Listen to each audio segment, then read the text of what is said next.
नमस्ते।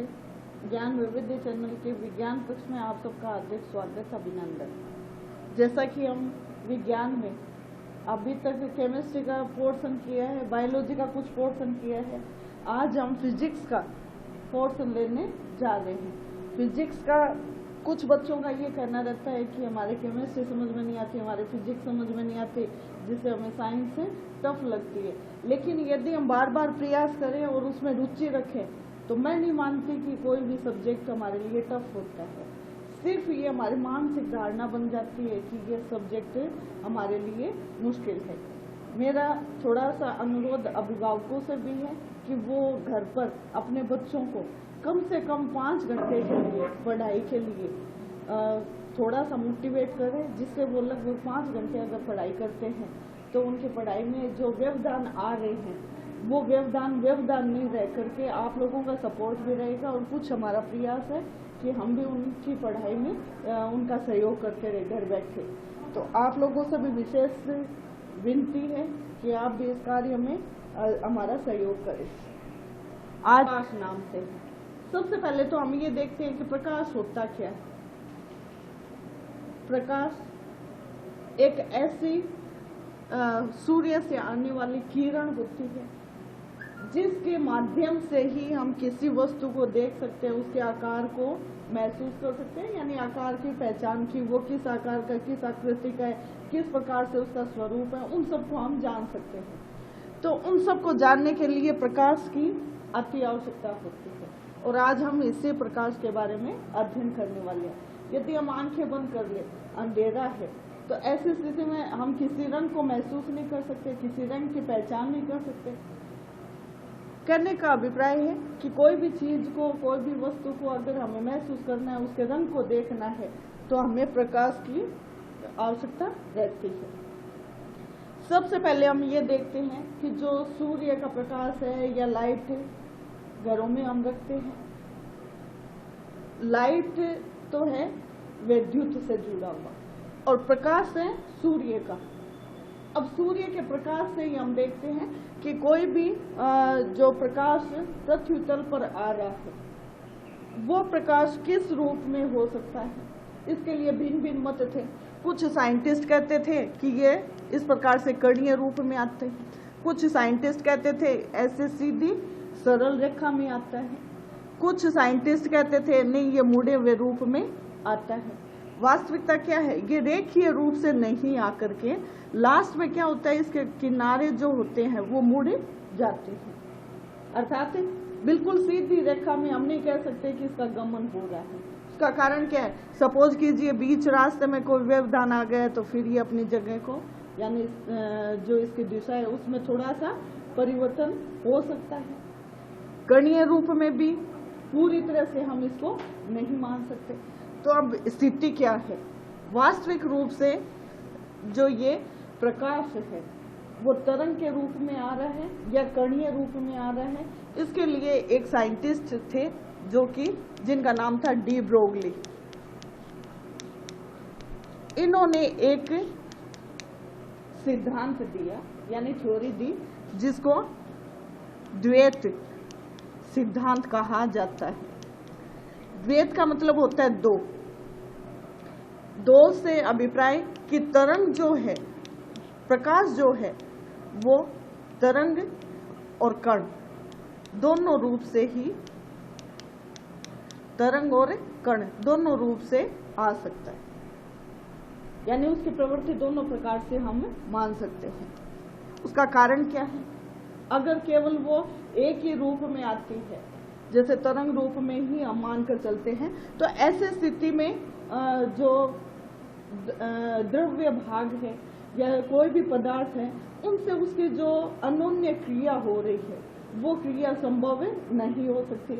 जैसे हम प्रकाश संश्लेषण की क्रिया लेते हैं, तो प्रकाश संश्लेषण में क्या लेते हैं हम, फोटोन से संबंधित, यानी प्रकाश की ऊर्जा आ रही है, किरण आ रही है, वो किरण फोटोन के रूप में आ रही है, ऊर्जा उत्सर्जित होती है। जो भी हम प्रकाश संश्लेषण की अगर आती है तो हम बताएंगे आपको। इसका मतलब कि कोई भी अन्योन्य क्रिया वहां पर नहीं हो रही। दूसरा, यदि उसका कण के रूप में ले तो विद्युत प्रभाव है उसको हम नहीं देख सकते। तो इसके लिए क्या किया जाए, ऐसे स्थिति में डी ब्रोगली ने कहा कि द्वैत प्रकार से इसकी प्रकृति दर्शा देते हैं, अर्थात प्रकाश जो है उसकी किरण है वो दो प्रकार से आ सकती है, कणीय रूप में और तरंगीय रूप में। इसको द्वैत प्रकार या द्वैत सिद्धांत के नाम से जाना जाता है। यदि हम और इसके आगे जाएं तो ये जो भौतिकी यांत्रिकी भौतिक है उसके अंदर इसको यानी इनको तरंग पैकेट के रूप में जाना जाता है, यानी क्वांटम जो है उसको तरंग पैकेट के रूप में जाना जाता है। ये तो बहुत, अब आगे आप 11th और 12th में जाओगे तब आपके समझ में आएगा कि किस प्रकार से होता है। हम यहाँ पर क्या ले रहे हैं कि ये प्रकाश पुंज है, इसको हम किरण के रूप में लें या किस प्रकार से लें जिससे कि हम अपना चैप्टर प्रारंभ कर सके। तो सबसे पहले हम इसको देखते हैं कि जो ये प्रकाश की किरणें हैं किसी वस्तु पर आ रही है या कहीं पर टकरा रही है, या तो वो दूसरे मार्ग में चली जाएगी या वापस उसी मार्ग में लौट जाएगी।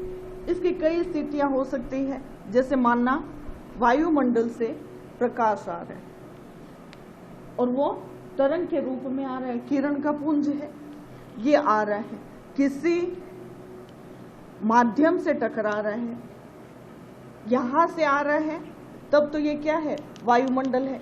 वायुमंडल में विभिन्न प्रकार की गैसें हैं, धूल के कण हैं, बहुत सारे अवयव मौजूद रहते हैं। और जब ये किसी धरातल पर आकर के धरातल की किसी पृष्ठ सतह पर कहीं से भी वो टकराता है तो उसकी स्थिति दो प्रकार की हो सकती है, या तो इसको भेद करके वो दूसरे तरफ चला जाए या फिर यहाँ से वापस जिस माध्यम में आया था उसी माध्यम में चला जाए। यहाँ पर माध्यम प्रथम तो कौन सा हो गया, माध्यम प्रथम तो हो गया वायुमंडल, ठीक है, और दूसरा माध्यम जहां से ये टकरा रहा है ये इसका क्या हो गया, सेकंड माध्यम हो गया। ये टकरा कर या तो इसके अंदर से जाएगा या फिर पुनः लौट जाएगा, दोनों प्रकार की घटनाएं होती है। ये इस प्रकार से जा रहा है, इसको हम परावर्तन कहते हैं। ये यहाँ से इसको भेद करके दूसरे इस प्रारंभिक माध्यम में जा रहा है, एक माध्यम से आया दूसरे में गया और वापस उसी माध्यम में जा रहा है या किसी और माध्यम में जा रहा है, उसको हम अपवर्तन कहते हैं, जिसके बारे में हम अध्ययन करने वाले हैं आगे। तो ये जो स्थिति होती है, इस स्थिति में कुछ घटनाएं हम देख सकते हैं, जैसे हमें काला रंग दिखाई देता है, किसी भी वस्तु को हम काले रंग से देख रहे हैं। ये जैसे बोर्ड है, ब्लैक बोर्ड है, इसका रंग काला है। ये काला क्यों दिखाई दे रहा है, जब सूर्य की किरणें इस माध्यम से टकरा रही है और माध्यम से टकराने के बाद में ये पूरी तरह से इसके द्वारा किरणों का जो पुंज है पूरी तरह से अवशोषित कर लिया जाए, वापस जाने ही नहीं दे, तो ऐसी स्थिति में ये बोर्ड का रंग हमें क्या दिखाई देगा, काला दिखाई देगा। हमारे नेत्र कर रहा है ये कार्य। दूसरा, सफेद रंग की वस्तु सफेद दिखाई दे रही है। ये क्यों दिखाई देती है, जब प्रकाश की किरणें इस सतह पर आएगी, टकराएगी, तो ये अवशोषित नहीं होकर के पूरी किरणें क्या हो जाएंगी, परावर्तित कर दी जाएंगी। इसका मतलब हमें सफेद रंग महसूस होगा। सपोज कीजिए लाल रंग को हम महसूस कर रहे हैं, तो उस लाल रंग को हम कैसे देख रहे हैं, जब प्रकाश का किरण या पुंज उस लाल रंग की वस्तु पर आएगा तो सिर्फ लाल रंग के प्रकाश को ही वो परावर्तित कर देगा। ऐसी स्थिति में क्या कहा जाएगा कि वो वस्तु हमें लाल दिखाई दे रही है। आकाश का रंग नीला है, वो क्यों दिखाई देता है, जब यहाँ से प्रकाश की किरण आ रही है, इन विभिन्न मार्गों से, इन व्यवधानों से, मार्ग तो एक ही है, इन कई व्यवधानों से, वायु के कण है, गैसीय कण है, धूल के कण है, इनको भेद कर आ रही है और माध्यम से टकरा रही है। जब इनको भेद कर आ रही है तो उसका विस्तार हो जाता है, यानी वो तरंगे क्या हो जाती है, विस्तृत हो जाती है। कौन से रंग से, नीले रंग की ही किरणों को वो विस्तृत करती है। तो ऐसे स्थिति में अधिकांश भाग नीला रंग है, तो ये जो हमारा आकाश है वो हमें नीला रंग का दिखाई देता है। ऐसे ही कुछ और एग्जाम्पल है जो आगे इसमें दिए हुए हैं और हम उनका अध्ययन करेंगे जैसे जैसे आगे हम लेसन में बढ़ेंगे। अब ये हम देखते हैं कि अभी मैंने कहा कोई ये पृष्ठ है और इस पृष्ठ से ये प्रकाश की किरण आई और ये वापस लौट गई, इससे टकराई, टकरा कर वापस लौट गई। इसको हम कहते हैं परावर्तन की घटना। अब परावर्तन की घटना को हम देखने के लिए ये किरण प्रकाश की हम ले रहे हैं, एक ही किरण ले रहे हैं और ये किरण यहाँ से टकरा करके वापस जा रही है, जबकि ऐसा संभव नहीं है कि हम सिर्फ एक किरण को लेकर के हम देख सकते हैं, ऐसा संभव नहीं है। लेकिन प्रयोगशाला में प्रयोग की दृष्टि से जब हम इस प्रकार से एग्जाम्पल लेते हैं तब हम मान कर चलते हैं कि एक किरण है वो बिल्कुल सीधी रेखा में आ रही है और इसका वापस उसी मार्ग में, जिस मार्ग में आई है उसी मार्ग में वो वापस लौट जाती है। कहाँ से टकरा कर? एक माध्यम से टकरा करके। ये जो वायुमंडल वाला माध्यम लिया था, इस माध्यम को तो हम कहते हैं विरल, और यहाँ पर हम ले रहे हैं ठोस। ये यानी ठोस का मतलब जैसे ये ठोस है, इसके कण क्या है? बिल्कुल पास पास में, कहीं पर कोई स्पेस नहीं है। विरल में क्या होता है? कण दूर दूर रहते हैं, उनमें गति होती रहती है, इसमें कोई गति नहीं होती। तो ऐसी स्थिति में हम क्या कहेंगे कि जब प्रकाश की किरण किसी माध्यम से टकराकर वापस लौट जाती है तो उस घटना को हम क्या कहते हैं? परावर्तन। इस घटना को हम कहेंगे परावर्तन। ठीक है। अब ये परावर्तन की घटना होती है, ये दो प्रकार से होती है। अभी हमने लिया कि ये ठोस ये भाग है, अगर ये ठोस ये नहीं हो और इस प्रकार से ठोस या समतल भाग, ये समतल है और समतल नहीं होकर के ये अगर खुरदरा हो तो हमें दो प्रकार से परावर्तन देखने को मिल सकता है। इस एग्जाम्पल से हमने जो परावर्तन लिया है, समतल सतह से टकरा करके किरण एक निश्चित दिशा की ओर चली जाती है, ऐसे टकराई, इधर गई, यहाँ से आई, ऐसे चली गई, यानी एक निश्चित दिशा की ओर उसका परावर्तन हो जाता है। लेकिन यदि हम किसी खुरदरी सतह की ओर जाएं तो वो ऐसा नहीं होगा। हो सकता है एक सीधी रेखा में चली जाए, हो सकता है ये दूसरी दिशा की ओर चली जाए, तो इनका दिशा में क्या हो जाएगा? परिवर्तन हो जाएगा। ये घटना हम छोटे से एग्जाम्पल के द्वारा देख सकते हैं।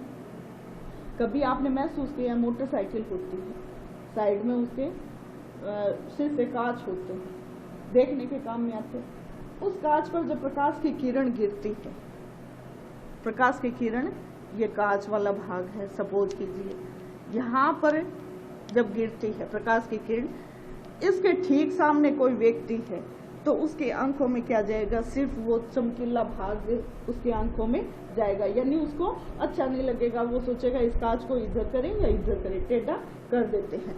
तो ये क्या हो रहा है कि सिर्फ इस भाग से ही एक चमकीला भाग उस व्यक्ति को ही, उस व्यक्ति की आंखों में जा रहा है। इसके पास में और भी व्यक्ति है, उधर नहीं जा रहा, सिर्फ इस व्यक्ति को वो दिख रहा है, वो महसूस कर रहा है। एक कंडीशन तो ये है। दूसरी कंडीशन, यदि हमारे घर के अंदर एक खिड़की है कमरे में और वहां से प्रकाश आ रहा है और कोई दीवार के ऊपर वो प्रकाश पुंज के रूप में हमें दिख रहा है। अब इस प्रकाश को हम कमरे में किसी भी दिशा से देखेंगे तो वो हमें बराबर नजर आएगा, यानी इधर से देखेंगे तब भी वो प्रकाश नजर आएगा, इधर से देखेंगे तब भी आएगा, कहीं से भी देख लो कमरे के किसी भी साइड से वो प्रकाश नजर आएगा। लेकिन इसमें क्या था? सिर्फ एक निश्चित दिशा में ही देखने पर प्रकाश गिरा उस प्रकाश पर और उससे सामने वाले व्यक्ति की आंखों में चुभता है, तो सिर्फ वहीं तक वो प्रकाशित हो रहा है। लेकिन इसमें ऐसा नहीं है। इसमें ऐसा क्यों नहीं है और इसमें ऐसा क्यों है?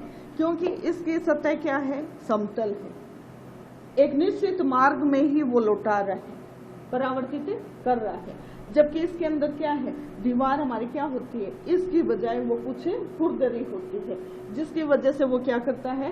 किरणों को बिखेर देता है, परावर्तन होता है। एक निश्चित दिशा में नहीं जाकर के टेढ़ी मेढ़ी कहीं पर भी वो प्रकाश की किरणें परावर्तित हो सकती है।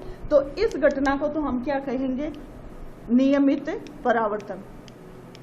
नियमित परावर्तन, जिसका एग्जाम्पल अभी बताया। सपोज कीजिए इस शीशे को अगर हम इधर कर दें, ये ऐसे है और ये आंखों में चुभ रहा है, इसका थोड़ा सा डायरेक्शन चेंज कर दे, तो थोड़ा सा डायरेक्शन चेंज करना है, तो इसमें अगर वो प्रकाश आएगा तो इधर वाले व्यक्ति की आंखों में चुभेगा, इसको नहीं चुभेगा। अब सपोज कीजिए इसको बिल्कुल उल्टा कर दिया तो ऐसी स्थिति में वो प्रकाश आएगा ही नहीं, तो उस व्यक्ति को या इस व्यक्ति को किसी को भी वो दुखदायी नहीं होगा। तो इसको हम कहते हैं नियमित परावर्तन। ये परावर्तन का पहला प्रकार है। दूसरा प्रकार जो है ये खुरदरा हमने लिया था, खुरदरी सतह वाला, इसका नाम है विस्तारित परावर्तन। अर्थात ये परावर्तित किरणों को क्या कर रहा है, प्रसारित कर रहा है, बिखेर रहा है।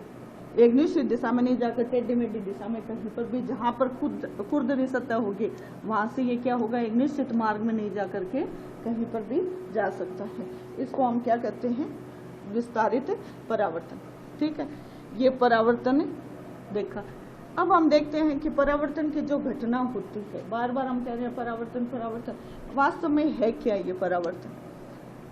मान लिया ये हमारे पास में समतल सतह है, ये एक प्रकाश की किरण आ रही है, ठीक है, और ये किरण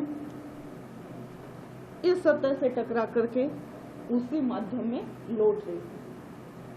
ऐसे स्थिति में इनका जो ये किरण आ रही है और जा रही है, इन दोनों को बीच से यदि मिला दे जाए तो यहाँ पर ये इस सतह से 90 डिग्री के कोण पर ये एक अभिलंब हम खींच लेते हैं।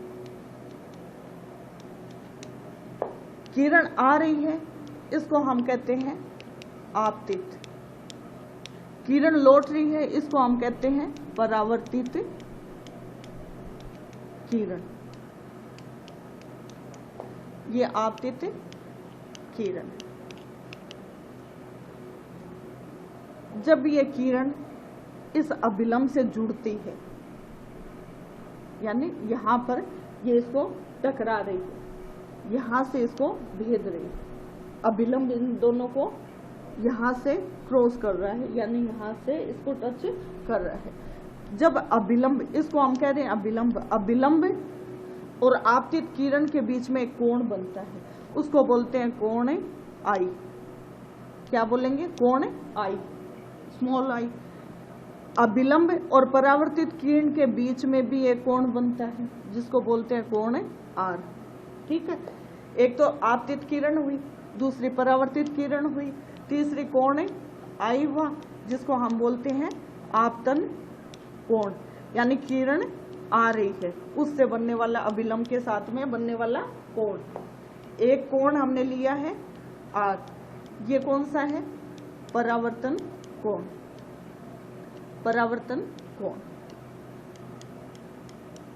ये संरचनाएं जब हम परावर्तन की घटनाओं को देखते हैं, संरचनाएं तो नहीं कहेंगे, ये स्थितियां हम देखते हैं कि इस प्रकार से इन शब्दों को हम काम में लेंगे, जिससे कि हम आगे इसके बारे में अध्ययन करें तो हमारे लिए वो सुविधाजनक रहे कि किस प्रकार से हम परावर्तन, आपतित किरण है या परावर्तित किरण है या अभिलंब है या आपतन कोण है, परावर्तन कोण है, इनके बारे में अध्ययन कर सकते हैं। अच्छा, एक चीज को ध्यान रखना, ये अभिलंब से यहाँ तक का जो कोण होता है वो क्या होता है, 90 डिग्री का होता है। भले इधर लो भले इधर वाले लो, 90 डिग्री का कोण होता है। ठीक है, और इनका मान हम याद करते हैं। न्यूमेरिकल में अगर पूछा जाता है तो आगे इनसे जुड़े हुए सूत्र आएंगे, फॉर्मूले के द्वारा हम देखेंगे कि कैसे इनमें देखते हैं। ठीक है, ये स्थिति है जिसको हमने परावर्तन देखा। अब इसको मैंने साफ कर दिया, इसी से हम देखते हैं परावर्तन के नियम। ये हमारा क्या है, अभिलंब। अभिलंब और ये है आपतित किरण और ये है परावर्तित किरण और ये कोण आई है और ये कोण आर है अभिलंब के साथ में। सबसे पहले हम इसका परावर्तन का नियम देखते हैं। परावर्तन नियम, पहले तो परावर्तन के प्रकार लिए थे, अब इसके नियम देखते हैं। उन नियमों की अनुपालना करते हुए इसके बारे में आगे भी विस्तार से अध्ययन करेंगे। सबसे पहले हम देखते हैं कि आपतित किरण ये आ रही है और ये जा रही है और ये अभिलंब, तीनों ही क्या है, इस एक तल के ऊपर उपस्थित है। तो पहला नियम क्या कहता है कि आपतित किरण परावर्तित किरण व अभिलंब तीनों ही एक ही तल पर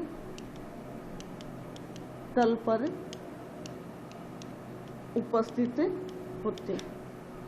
ठीक है, तीनों एक ही तल के ऊपर उपस्थित रहते हैं, पहले नियम।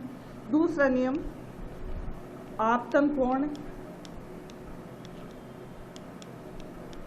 जिसको हम कोण आई कह रहे थे, कोण आई का मान परावर्तित कोण, जिसको हम कोण आर कहते हैं, कोण आर, इन दोनों का मान क्या होता है, बराबर होता है। तो परावर्तन का नियम और अपवर्तन का नियम भी लगभग यही, इनका नियम यही कहता है। परावर्तन का नियम कहता है कि आपतित किरण परावर्तित किरण और ये अभिलंब तीनों क्या होते हैं, एक ही तल के ऊपर उपस्थित रहते हैं। दूसरा, आपतन कोण और परावर्तन कोण दोनों ही एक दूसरे के बराबर रहते हैं, अर्थात कोण आई बराबर कोण आर। इस प्रकार से ये नियम दिए गए हैं इसके अंतर्गत। अब हम लेते हैं कि दर्पण के अंदर परावर्तन के नियमों को देखें तो हम कैसे देखते हैं। सबसे पहले हम देखते हैं समतल दर्पण में परावर्तन की घटना। समतल दर्पण, समतल दर्पण का मतलब क्या हुआ, घरों में हमारे पास में दर्पण होते हैं जिसमें हम अपना चेहरा देखते हैं, सभी को पता है। वो दर्पण क्या होता है, बिल्कुल सीधा होता है, उसके पीछे पॉलिश की हुई होती है। जब किसी शीशे को एक तरफ से पॉलिश कर दे, या तो इससे किया जाता है या फिर एल्यूमिनियम से उसको पॉलिश कर दी जाती है, यानी एक भाग क्या हो गया, पॉलिश हो गया और दूसरा नॉर्मल रखा। उस दर्पण को हम क्या कह रहे हैं, सिंपल दर्पण। अब उस दर्पण के अंदर परावर्तन की घटना होती है। जब हम उस दर्पण के सामने खड़े होते हैं तब हमारा प्रतिबिंब दिखाई देता है। दर्पण इतनी दूरी पर हमसे, तो प्रतिबिंब भी दर्पण के अंदर की तरफ यानी दर्पण के पीछे की तरफ इतनी ही दूरी पर रहेगा। सपोज कीजिए मैंने ये 1 फीट की दूरी है, तो दर्पण के पीछे वो भी क्या होगा, 1 फीट की दूरी पर ही प्रतिबिंब को बनाएगा।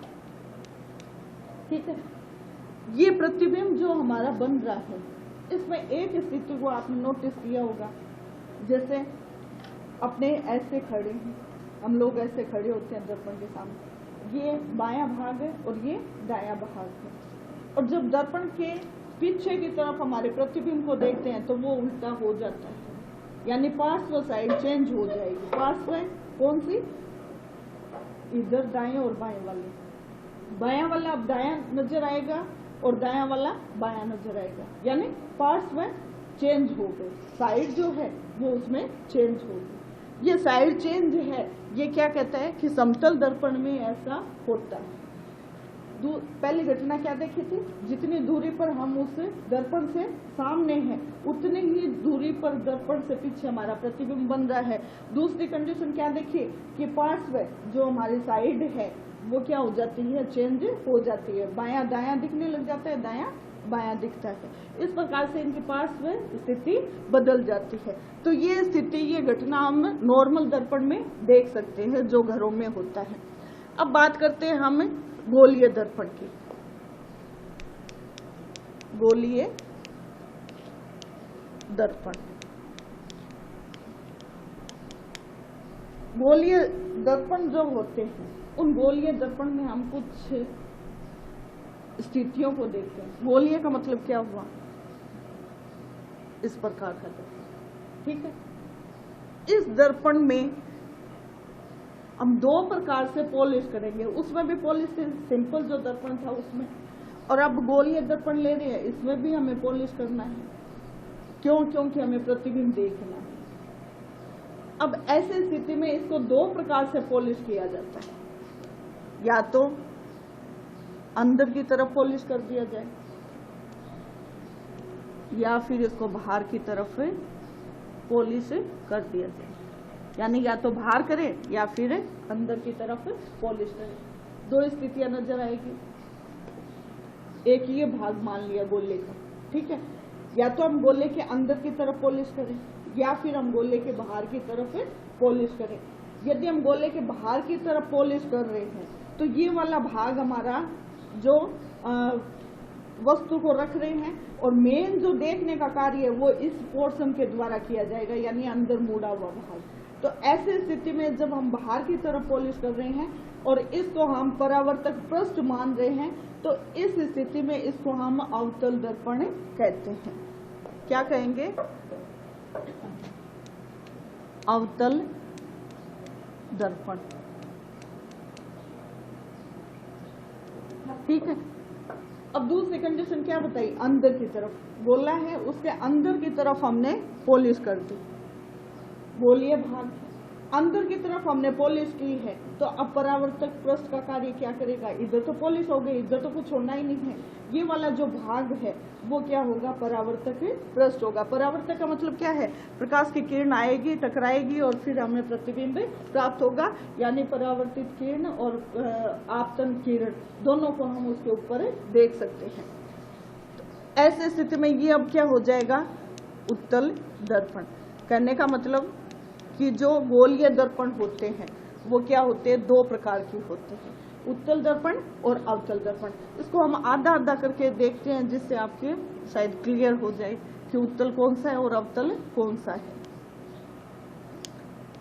ये आधा भाग लिया और इधर ये भी आधा भाग लिया। यदि मैंने इसको बाहर से पॉलिश कर दिया तो ये क्या हो गया? अवतल दर्पण। यदि मैंने इसको अंदर से पॉलिश कर दिया तो ये क्या बन गया? उत्तल दर्पण। यह अवतल हो गया और ये उत्तल हो गया। इसके अंदर परावर्तक पृष्ठ का कार्य कौन करेगा? ये परावर्तक होगा, परावर्तक पृष्ठ। और इधर कौन सा होगा? ये वाला उभरा हुआ जो भाग है वो क्या होगा? परावर्तक पृष्ठ होगा। ठीक है, यानी दोनों में अंतर आ गया। एक का तो अंदर मुड़ा हुआ, यानी चम्मच के अंदर वाले भाग में अगर हम देख रहे हैं तो ऐसी स्थिति में तो ये कंडीशन है इसकी अवतल दर्पण की। उसको पीछे कर लिया, पीछे वाले भाग से अपनी शक्ल देख रहे हैं, तो वो स्थिति कौन सी आ गई? उत्तल दर्पण की आ गई। अब इनसे जुड़े हुए कुछ शब्द हैं जिनको हम देखेंगे कि गोलीय दर्पण है, उसमें विभिन्न प्रकार के शब्दावलियां काम में लेंगे। उन शब्दावलियों के बारे में हम देखेंगे। हमने दोनों दर्पणों को लेना है और एक एक छोटा छोटा हिस्सा ले लेते हैं। ठीक है, इस प्रकार से हमने ले लिया। इसमें मैंने बाहर की तरफ ऐसे पॉलिश किया हुआ है वो लिया है, और इधर इसमें अंदर की तरफ पॉलिश किया हुआ भाग को लिया है। ठीक है, ये बाहर पॉलिश है और ये अंदर की तरफ पॉलिश है। ठीक है, अब इसको मैंने कहा था अवतल दर्पण और इसको कहा है उत्तल दर्पण। अब हम इसमें देखते हैं कि मैंने कहा था ये एक गोला है, यह भी एक गोलीय संरचना है, गोलीय दर्पण है। इसके बिल्कुल बीच वाले भाग को देखते हैं जो क्या बताएगी? इस पूरे वृत्त के केंद्रीय भाग को बताएगी। इस केंद्रीय भाग को हम इस दर्पण के अंदर क्या मानेंगे? सी से रिप्रेजेंट करेंगे और सी को हम कहेंगे वक्रता केंद्र। ठीक है, वक्रता केंद्र। दूसरा, इस सी को जब हम इस वाले भाग के, सबसे पहले हम इस भाग को ले लेते हैं सी के बाद में, इसको हमने कह दिया एम और इसको कह दिया एन, यानी एक छोटा सा भाग हम लेते हैं उस गोलीय दर्पण का जिसमें से परावर्तक पृष्ठ को हमें देखना है। तो ऐसी स्थिति में ये एम और एन वाला भाग है उसको हम कहेंगे द्वारक। द्वारक। द्वारक का मतलब क्या होता है? देखने वाला, यानी वो जगह जहां से उसमें प्रवेश किया जा सकता है। यानी प्रकाश की किरणें सिर्फ इतने ही भाग में इसके पास में आएगी और बाकी के हिस्से को हमने अवॉइड कर दिया, उसको नेग्लेक्ट कर दिया है, इसलिए इसको क्या कहा हमने? द्वारक। इस द्वारक को यानी इतने से भाग के अंदर जो बीच में सेंटर वाला भाग होता है उसको कहा जाता है पोल, और उसको ओ के द्वारा रिप्रेजेंट करते हैं, यानी पोल मीन्स ध्रुव। ठीक है, कौन सा? द्वारक के बीच वाले भाग को।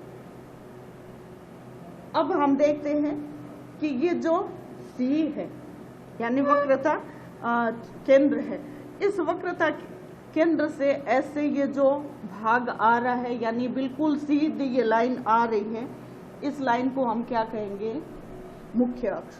ठीक है, इसको मान लिया ए से बी तक, और भी इधर से भी आएगी और आगे भी जाएगी, इसको क्या कहेंगे? ए से बी तक जो रेखा है उसको हम क्या कहेंगे? मुख्य अक्ष। ठीक है, दूसरा ये वाला जो भाग है इसका क्या था? बिल्कुल सेंटर वाला भाग था। इस भाग को हम क्या कहते हैं? इस वृत्त के अंदर त्रिज्या कहते हैं। तो सी से ओ तक का जो भाग होगा वो क्या कहलाएगा? वक्रता। इसको वक्रता केंद्र कहा था, तो ये क्या कहलाएगा? वक्रता त्रिज्या। ठीक है, अब सपोज कीजिए कि कोई भी प्रकाश की किरण आ रही है, ये देखिए दो किरणें आ रही है, इस द्वारक से टकराई और टकरा करके लौट रही है। ठीक है, और एक बिंदु पर ये जाकर के दोनों किरणें एक बिंदु पर क्या हो रही है? मिल रही है। इस मिले हुए बिंदु को क्या कहेंगे? एफ। एफ का मतलब होता है फोकस, यानी यहां पर एफ क्या है? फोकस, जो क्या करेगा? परावर्तित किरणों को एक जगह पर मिला देगा।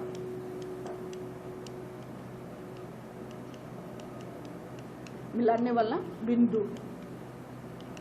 ठीक है, एफ से ओ तक की जो दूरी है, ये वाली जो दूरी है, इसको हम क्या कहते हैं? स्मॉल एफ से रिप्रेजेंट करते हैं, यानी ओ और एफ के बीच की दूरी को स्मॉल एफ फोकस दूरी, फोकस से जुड़ा हुआ है इसलिए इसको क्या कहेंगे? फोकस दूरी।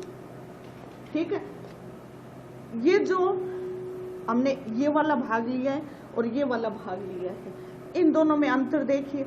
ये यहां से यहां तक की दूरी जिसको हम क्या कह रहे थे? वक्रता त्रिज्या, ये हमेशा इस एफ जो फोकस दूरी ली है यहां से यहां तक की दूरी इससे जस्ट डबल होती है, यानी सी ओ की जो मान होगा वो किसके बराबर होगा? 2f के बराबर। पहली स्थिति। दूसरी, ये वाला जो भाग होता है वो इससे यहाँ तक की जो दूरी होती है उससे बहुत ही छोटा हिस्सा होता है, बहुत छोटा सा भाग होता है। ये इतना बड़ा है तो ये इतना सा हिस्सा होता है। तो इस प्रकार से हम इन शब्दों से हम जानेंगे कि किस प्रकार से हम इसके विभिन्न स्थितियों को किरण आरेख के माध्यम से देखेंगे। दूसरा जो हमारा है उत्तल दर्पण, उसमें देखिए उसमें थोड़ा सा इससे डिफरेंट है। डिफरेंट कैसे है? वृत्त तो वही है और वृत्त इस प्रकार से बनाना है। इस वृत्त को बनाएंगे तो हमारा केंद्र बिंदु कहाँ होगा? बिल्कुल बीच में उस तरफ। और मैंने क्या कहा है? उधर तो मैंने पॉलिश की है, इधर तो पॉलिश है। इसमें तो क्या थी? बाहर की तरफ थी, यानी ऊपरी विभाग की तरफ थी। और इसमें पॉलिश कहाँ है? जो अंदर सिमटा हुआ भाग है वहां पर पॉलिश है। परावर्तक का कार्य ये करेगा तो हमारे लिए महत्वपूर्ण कौन सा है? ये वाला हिस्सा। और इसमें सी एफ ये लेंगे तो ये कहाँ होंगे? उस वृत्त के अंदर की तरफ। तो हमने यहाँ पर ये लाइन बना दी बिल्कुल केंद्रीय भाग को, इसको हमने कह दिया सी। इसको क्या कहा? ओ, यानी क्या है? ये द्वारक है एम एन, और इन दोनों का बीच का जो सेंटर पॉइंट है उसको हमने कह दिया ध्रुव ओ, जैसे इसमें था। ठीक है, सी और ओ, ये ओ रहा, ये सी रहा। ठीक है, अब तीसरा इसके अंदर एफ लिया था। अब एफ को हम देखेंगे कि इसमें एफ कौन सा होता है। सेम ये चीज इसमें आएगी कि ये वक्रता त्रिज्या कहलाएगी। और भी देखते हैं हम। सपोज कीजिए यहाँ पर कोई वस्तु रखी हुई, प्रकाश की किरण आ रही है, इसको मुख्य अक्ष माना जाएगा। ये मुख्य अक्ष है, प्रकाश की किरण आ रही है, आपतित हुई। पृष्ठीय भाग तो यही है इसका, परावर्तक पृष्ठ, परावर्तक पृष्ठ से टकराएगी। ये जो उत्तल दर्पण होता है, इसमें जब वो किरणें लौटती है तो इधर जैसे ये गई, इधर से ऐसे गई, तो ऐसे स्थिति में इसको पीछे की तरफ हम लेकर जाते हैं तो एक बिंदु पर ये मिलती हुई नजर आती है। मिल नहीं रही है, वास्तव में नहीं मिल रही, मिलती हुई नजर आती है। उस बिंदु को हमने क्या कह दिया, एफ। इसमें तो क्या था, वास्तविक रूप से मिल रही थी, यानी एक जगह पर वो काट रही थी किरणें परावर्तित होकर। लेकिन इसमें क्या है, पीछे की तरफ हम लेकर गए, मिलते हुए नजर आ रही है, आभास हो रहा है पीछे की तरफ से। आगे से तो क्या है, ये इस प्रकार से निकल गई। लेकिन पीछे अगर इनको बढ़ा दें तो हमें महसूस होगा कि ये एक भाग से मिल रही थी। तो ऐसी स्थिति में इसको हमने क्या कह दिया, एफ। वही ओ और एफ के बीच की दूरी क्या कहलाएगी, स्मॉल एफ। और सी की दूरी क्या कहलाएगी, वक्रता त्रिज्या। आर के द्वारा रिप्रेजेंट करते हैं, कैपिटल आर। इसको कैपिटल आर कहते हैं। सेम वही कंडीशन है। अब हम लेते हैं कि अवतल दर्पण और उत्तल दर्पण में जब प्रतिबिंब बनता है तो उस स्थिति में किरणें किधर से आए और किधर से निकले, तब जाकर हमें प्रतिबिंब प्राप्त होते हैं। तो दर्पण तो हमें वही दोनों लेने हैं। इस चीज को एक बार फिर मैं बता देती हूँ। यह अवतल दर्पण है। अवतल दर्पण में पीछे वाले भाग को पॉलिश किया जाता है, गोले के बाहर वाले भाग को, ठीक है। उसका छोटा सा एक हिस्सा ले लिया जाता है जिसको द्वारक कहते हैं, MN। उसके केंद्रीय भाग को O ध्रुव कहते हैं। गोले के केंद्रीय भाग को C यानी वक्रता केंद्र कहेंगे। वक्रता केंद्र और O के बीच की जो दूरी होगी उसको हम क्या कहेंगे, वक्रता त्रिज्या कहेंगे। जहां पर किरणें आपतित हो रही है और फिर परावर्तित हो रही है, तो उस स्थिति में जहां पर वो मिल रही है उस बिंदु को हमने क्या कहा, फोकस, एफ के द्वारा रिप्रेजेंट किया। एफ और ओ के बीच की जो दूरी है उसको हम क्या कहेंगे, स्मॉल एफ कहेंगे। और स्मॉल एफ हमेशा क्या होता है, सीओ से आधा होता है, दुगना होता है। सीओ की जो दूरी होती है उससे दुगनी स्मॉल एफ की दूरी होती है। इसमें क्या होता है, ऑपोजिट है। ऑपोजिट क्यों है, क्योंकि इसको अब मैंने अंदर से पॉलिश कर दिया है। परावर्तक सतह कौन सी हुई, ये वाली भी। तो ऐसी स्थिति में गोला तो इधर से बनना है, यानी वृत्त तो इधर से बनेगा, तो इधर वाले भाग से मैंने वक्रता केंद्र लेना है। और इसका जो द्वारक वाला भाग जितना छोटा सा हिस्सा लिया है वो हमारा द्वारक का कार्य करेगा। उसका सेंटर वाला पॉइंट होगा, उसको हम क्या कहेंगे, ध्रुव कहेंगे। ये हमारा ध्रुव हो गया। और ध्रुव और वक्रता केंद्र से जो बीच से एक लाइन गुजारते हुए दिखा रहे हैं वो हमारा क्या है, मुख्य अक्ष है। इसमें भी ये मुख्य अक्ष था और इसमें भी ये मुख्य अक्ष है। इसमें वास्तविक रूप से किरणें परावर्तित होकर के मिल रही है और इसमें क्या हो, सिर्फ पीछे की तरफ बढ़ाने पर हमें आभास होता है। इसलिए हमेशा देखना कि ये दर्पण की जो साइड होती है, इस साइड के इधर की तरफ, यानी दर्पण की तरफ यदि कोई प्रतिबिंब बनता है तो वो हमेशा क्या होगा, वास्तविक होगा। और यदि दर्पण के पीछे की तरफ प्रतिबिंब बनेगा तो वो हमेशा क्या होता है, आभासी होता है, वास्तविक नहीं होता। और भी काफी सारी इसमें चीजें आएंगी जिनको हम आगे लेते रहेंगे।